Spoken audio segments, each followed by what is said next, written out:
Oui, ce qui justifie, ce serait juste que c'est des besoins qui sont là, que les dames ont exprimés elles-mêmes.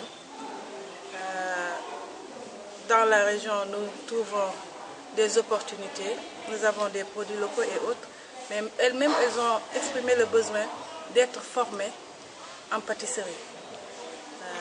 Comme il se trouve que l'Office national pour la formation professionnelle est là, qui appuie les centres d'enseignement technique féminin, mais qui est là aussi pour appuyer les femmes dans la formation en teinture, en savonnerie, en fruits et légumes et autres. Nous avons saisi l'occasion, nous avons écrit une demande envoyée à l'ONFP. Et là, je pense que c'est la quatrième session que nous avons avec l'ONFP. On avait déjà, avant, avec une autre organisation, on avait bénéficié de formations en savonnerie, teinture et fruits et légumes. Donc cette fois-ci, nous avons juste choisi la pâtisserie, non seulement parce qu'elles avaient fait la demande, mais aussi nous n'avons pas de produits locaux actuellement pour bénéficier de cette formation. Donc c'est juste ce qui justifie aussi la formation qui est en train de se dérouler. Elles sont 30 à être formées et nous avons un autre groupe de 20 qui doit démarrer dans le mois de janvier, Inch'Allah. Quels sont les critères de choix de ces participantes? C'est juste la volonté d'être formée, la volonté d'avoir des activités génératrices de revenus. Parce que si nous parvenons à terminer les 2 sessions de formation, on passera juste après à la formation en création et gestion d'entreprise. On va leur expliquer c'est quoi l'entreprise et les appuyer à créer une entreprise pour elles-mêmes. Essayer de faire des offres aux structures de la place et même de développer cette activité au sein de leur quartier. Le choix s'est fait sur une liste de 67 personnes qui ont demandé à être formées en pâtisserie. Donc nous avons juste fait le choix sans savoir qui avait déjà une expérience dans cette formation. Mais ce qui veut dire qu'il y a des nouvelles, il y a aussi d'autres qui sont là anciennes mais qui demandent un renforcement de capacité. Il y en a qui ont déjà fait la pâtisserie, mais c'est ici même qu'on s'est rendu compte qu'il leur manquait quelque chose. Peut-être dans la mesure, peut-être, je ne sais pas, dans la cuisson, la façon de préparer. Donc tout le monde est au même pied et elles ont été évaluées hier par le directeur même du centre. Il faut un changement. Un petit changement parce que aujourd'hui, si on essaie d'évaluer combien de femmes ont été formées dans la région de Ziguinchor, on peut dire pratiquement que toutes les femmes ont été formées. Mais malheureusement, elles n'ont pas été encadrées, suivies, elles n'ont pas bénéficié de moyens pour dérouler ces activités, pour en bénéficier, en tirer profit. Donc nous, cette fois-ci, on veut faire un petit changement. C'est pourquoi on a parlé de formation de ces mêmes personnes-là en création et gestion d'entreprise.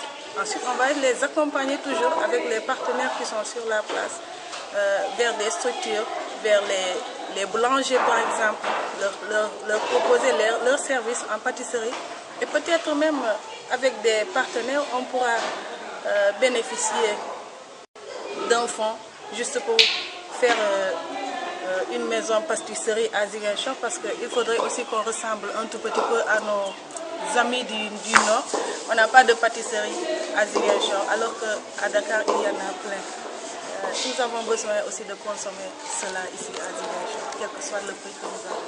Il y a un lot de matériel, sauf les cuisinières. Donc nous irons aussi vers les partenaires pour essayer de voir si on peut bénéficier de cuisinières pour la mise en œuvre de leurs activités. Et nous avons un lot de matériel pour la pâtisserie qui revient à l'association. Donc l'association va confier ce lot de matériel à un membre de l'association qui sera la comptable matière. Donc si elles auront besoin de matériel pour développer ces activités, elles n'ont qu'à venir, elles n'ont qu'à faire la liste. Ensuite, s'orienter vers la comptable matière qui leur donnera le matériel qu'elles vont encore, à la fin de leur activité, rendre à l'association parce que c'est du matériel de l'association. Ce n'est pas un matériel pour Madame Tal, ce n'est pas un matériel pour quelqu'un d'autre, mais c'est pour l'ensemble de l'association. Si chaque personne parvient à développer une activité génératrice de revenus, si aujourd'hui par exemple ces bonnes dames qui sont là, chaque jour elles peuvent dépenser 100 ou même voire 500 francs pour le goûter de leurs enfants qui vont à l'école.